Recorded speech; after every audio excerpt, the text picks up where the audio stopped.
Bem-vindos ao TV Terror, o lugar onde seus piores pesadelos ganham vida.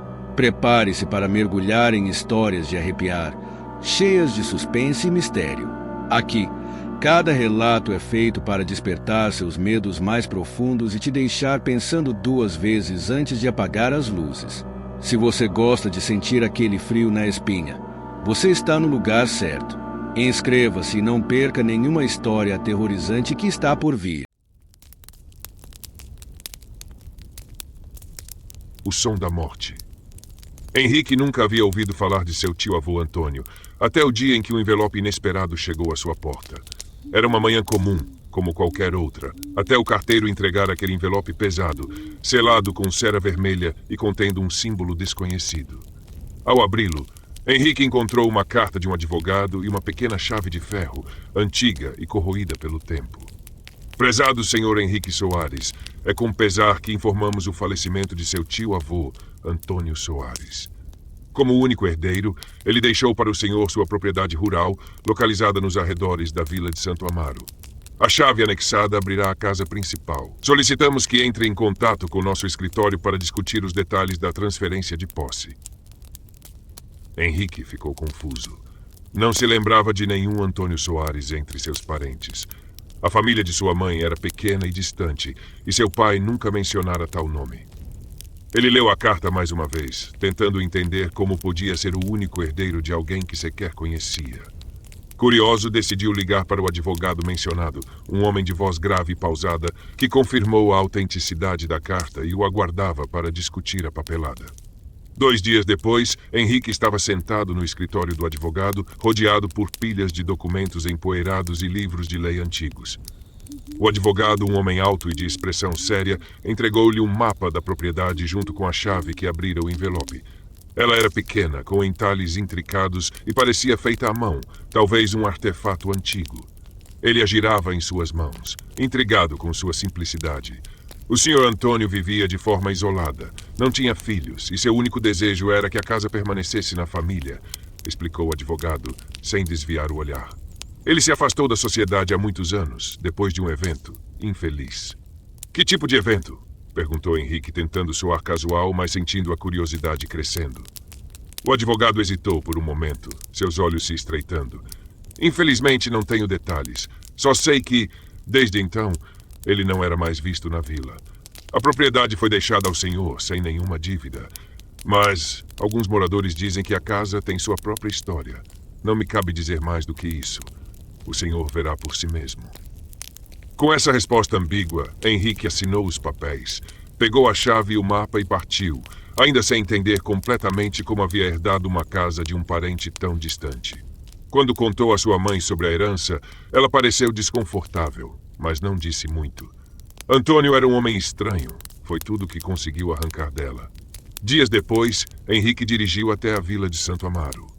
A viagem foi longa. As estradas ficavam cada vez mais estreitas e sinuosas, com as árvores formando um túnel sombrio ao redor. Ele seguiu o mapa que o advogado lhe dera, e quanto mais avançava, mais sentia uma tensão crescente. Era como se algo invisível pairasse sobre o caminho, uma sensação de inquietação que ele não conseguia explicar. A casa apareceu no final de uma estrada de terra, cercada por um bosque antigo. Lá estava ela, uma construção imponente e desgastada pelo tempo, com paredes de madeira escuras, janelas estreitas e um telhado que parecia ameaçar desabar a qualquer momento. Um portão enferrujado guardava a entrada, e além dele, a casa de campo de seu tio-avô se erguia como um monumento esquecido, escondido do mundo por décadas. Henrique desceu do carro, sentindo o ar frio e úmido ao redor da propriedade. O vento sussurrava entre as árvores, carregando um cheiro forte de terra molhada e madeira apodrecida. Ele parou por um momento, olhando para a casa, antes de caminhar até a porta principal, onde a velha fechadura aguardava a chave que ele segurava firmemente. Quando a chave de ferro entrou na fechadura, ela se ajustou com um clique seco, como se estivesse esperando por ele. A porta rangeu ao se abrir, revelando um interior escuro e empoeirado.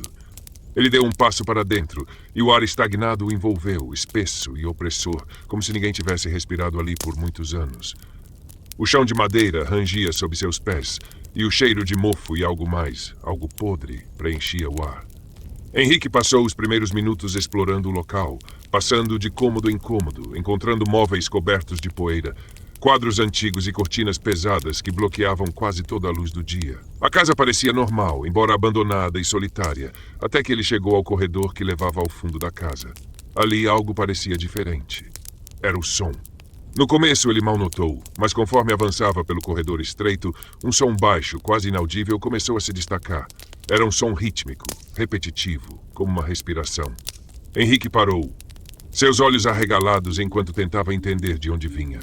O som parecia vir das paredes, envolvê-lo, mas ao mesmo tempo distante, como se estivesse escondido nas profundezas da casa. Decidiu não dar muita atenção. Talvez fosse o vento ou a velha estrutura da casa rangendo. Mas à medida que os dias passavam, o som ficava mais persistente.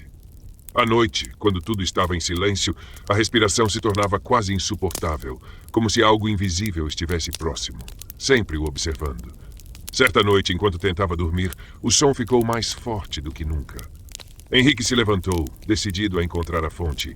Pegou uma lanterna e desceu as escadas com passos cautelosos. Quando chegou à sala de estar, o som parecia estar em todo lugar.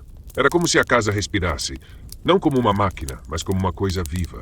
Ele seguiu o som até um quarto no final do corredor, uma porta que ele ainda não havia aberto. Era ali, Henrique tinha certeza. Girou a maçaneta enferrujada e a porta se abriu com um rangido longo e profundo. Dentro do quarto ele encontrou uma sala quase vazia, exceto por uma velha cama e um armário. Mas o som estava mais alto agora. Henrique sentiu o coração bater forte. Ele se aproximou do armário e com mãos trêmulas puxou a porta. Nada. O som parou. Ele piscou, confuso. Estaria imaginando coisas. Mas quando ele se virou para sair do quarto, sentiu uma corrente de ar frio passando por ele. Então, sem aviso, o som voltou, mais alto e mais próximo do que nunca. Henrique congelou. Era como se alguém estivesse bem atrás dele, respirando.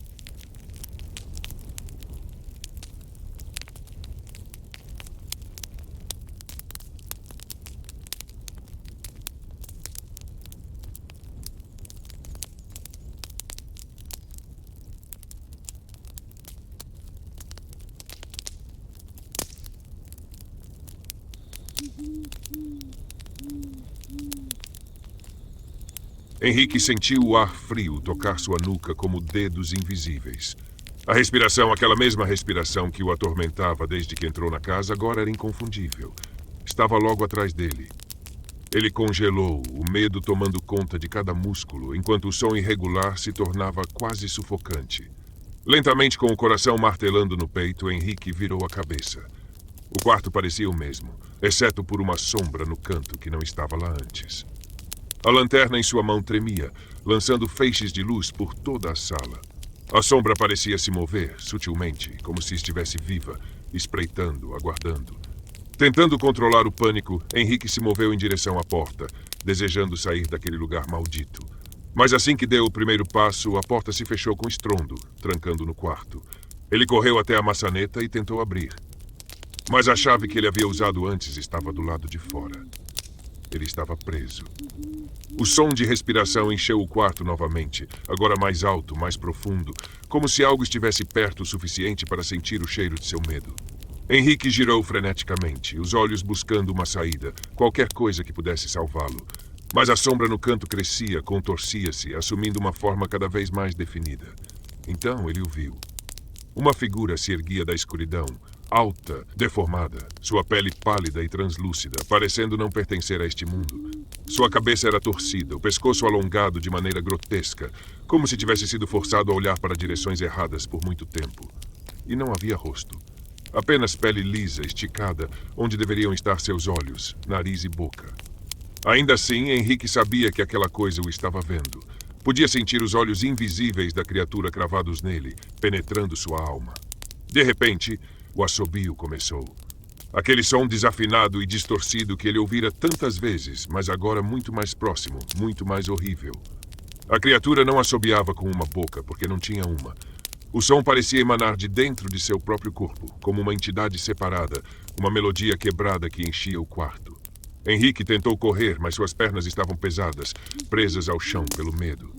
O assobio ficou mais alto, mais agudo, e a criatura começou a se mover em sua direção.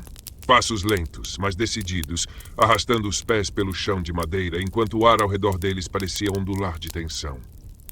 Isso não pode estar acontecendo, murmurou Henrique, a mente à beira do colapso. A criatura parou diante dele, tão perto que ele podia sentir o frio insuportável emanando de sua pele. A cabeça da coisa começou a inclinar para o lado e um braço longo e pálido se ergueu. Dedos finos e alongados estendendo-se em sua direção. Henrique queria se mover, gritar, fazer qualquer coisa, mas seu corpo não respondia. O medo o imobilizara completamente. Então, o toque veio. Um único dedo frio como a morte roçou sua pele, e Henrique sentiu uma onda de gelo atravessar seu corpo. A sensação era insuportável, como se sua própria essência estivesse sendo drenada. A figura se inclinou mais perto e o assobio, agora ensurdecedor, parecia penetrar em sua mente, preenchendo seus pensamentos com caos e escuridão. Henrique soltou um grito sufocado, enquanto a escuridão ao redor dele parecia fechar-se, a luz da lanterna tremulando e apagando-se por completo. Tudo o que restava era o som do assobio, distorcido, quebrado, como se o próprio tempo estivesse se desfazendo. Ele tentou lutar, tentou escapar, mas a criatura o segurou com uma força invisível, o frio tomando conta de seu corpo. Suas forças esvaíam-se rapidamente. Quando Henrique finalmente caiu de joelhos, com os olhos arregalados de terror, sentiu que estava perdendo algo mais do que apenas a consciência. Estava perdendo a si mesmo. O último som que ele ouviu antes de tudo ficar em silêncio foi o assobio. Mas desta vez não estava mais vindo de fora. Estava vindo dele. Dias depois, os vizinhos da vila notaram que a casa herdada por Henrique continuava com as luzes acesas, mas ninguém mais o viu sair. A vila de Santo Amaro logo se encheu de rumores, e as histórias sobre a casa só aumentaram. Alguns diziam que, ao passar perto da propriedade, podiam ouvir um assobio suave e distorcido, vindo das janelas escuras do sótão. E assim como o tio-avô de Henrique, ele também se tornara uma parte da casa. Um prisioneiro do silêncio, para sempre. Obrigado por acompanhar mais uma história assustadora no TV Terror. Espero que tenham sentido o frio na espinha e mergulhado no medo. Se você gostou, não esqueça de curtir e compartilhar, e se prepare, porque no próximo episódio o terror vai te surpreender ainda mais.